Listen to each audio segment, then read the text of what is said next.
எல்லாருக்கும் வணக்கங்க. இன்றைக்கி எங்கள் மாடி தோட்டத்தில் மஞ்சள் அறுவடை 10 க்ரோ பேக்கில் நான் போன ஏப்ரலில் போட்ட மஞ்சள் இப்போ நல்லா விளைஞ்சிருச்சு. 10 க்ரோ பேக்கையும் நான் இப்போ அறுவடை பண்ண போகிறேன். மொத்தமாக எல்லாத்தையும் ஒரு இடத்துல எடுத்துகிட்டு வந்து வச்சிட்டேன். ஒன்று ஒன்றா இப்போ நம்ம கொட்டி அதில் மஞ்சள் எப்படி இருக்குன்றதை நம்ம பார்க்க போகிறோம். பாருங்கள், ஃபஸ்ட்டு க்ரோ பேக் இப்போ நான் போட்டேன். அதில் எப்படி மஞ்சள் இருக்குதுன்னு சொல்கிறது நீங்கள் பாருங்கள். ஏன்னா நானும் இப்போ தானே பார்க்க போகிறேன். பரவாயில்ல, ஓரளவுக்கு வந்துட்டு மஞ்சள் இருக்குது. நல்ல ஒரு பீஸ் தாங்க வைப்போம் முளைக்க வைக்கிறதுக்கு. ஆனால் அந்த ஒரு பீஸில் எத்தனை மஞ்சள் இருக்குது பாருங்கள். பார்க்குறதுக்கு எவ்வளோ சந்தோஷமாக இருக்குது இல்லைங்களா? ஒரு மடங்குக்கு நமக்கு பல மடங்கு வந்து விளைச்சல் வந்து திருப்பி தருது. இதே வந்து நிலத்தில் வச்சா இன்னும் நிறையாவே இருந்திருக்கும் இல்லைங்களா? அடுத்த க்ரோ பேக். ஆனால் 10 க்ரோ பேக்கும் கொட்டி உங்கள் கூட காமிச்சோன்னா ரொம்ப கஷ்டம் இல்லைங்களா?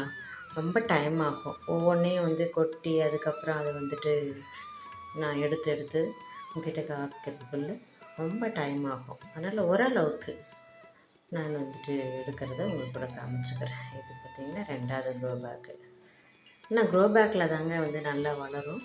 அடுத்தது வந்து நம்ம கொட்டுறதுக்கு வந்து ஈஸியாக இருக்கும், எடுக்கிறதுக்கு வசதியாக இருக்கும். கேன்லலாம் வச்சிட்டோன்னு வச்சுக்கோங்களேன், பாட்டில் வச்சா என்ன ஆகும்னா வந்துட்டு லூஸ் ஆகாது மண்.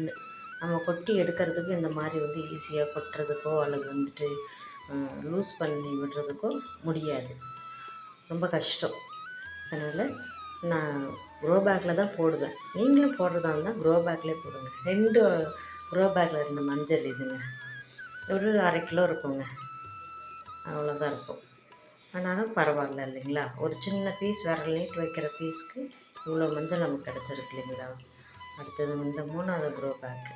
இதையும் பார்த்திங்கன்னா எந்த அளவுக்கு இருக்குன்றதை பார்க்கலாம். பரவாயில்லைங்க. ஆனாலும் போன வருஷத்தை விட கம்மியாக தெரிகிற மாதிரி தான் இருக்குது.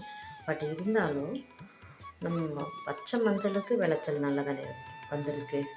அதனால் இது வந்து நமக்கு ஆர்கானிக்காக நம்ம வீட்டிலே வளர்ந்து அது வந்து நம்ம வந்துட்டு அவிச்சிட்டு காய வச்சு தூள் பண்ணி நம்ம யூஸ் பண்ணும்போது ரொம்ப சந்தோஷமாக இருக்கும். நமக்கு நேச்சுரல்னால ஒரு மஞ்சள் தூள் கிடைக்கும். இதில் வந்துட்டு எந்த கலப்படமும் இல்லை, உரம் போட்டு விளைய வைக்கிறது இல்லை. இதில் பாருங்கள், இதிலும் ஓரளவுக்கு மஞ்சள் நல்லாவே இருக்குது இல்லைங்களா? இன்னும் தொடர்ந்து எல்லா க்ரோ பேக்கும் நான் கொட்டி எடுக்கணும். ஆனால் எல்லாத்தையும் உங்ககிட்ட கொட்டிக்கல, கண்டிப்பாக நான் காட்ட மாட்டேன். இது பாருங்கள் எந்த அளவுக்கு. ஐயோ, கீழே உட்காந்தாச்சு. நீங்கள் பாருங்கள், எங்கள் வீட்டில் உள்ளவங்க எனக்கு ஹெல்ப்பு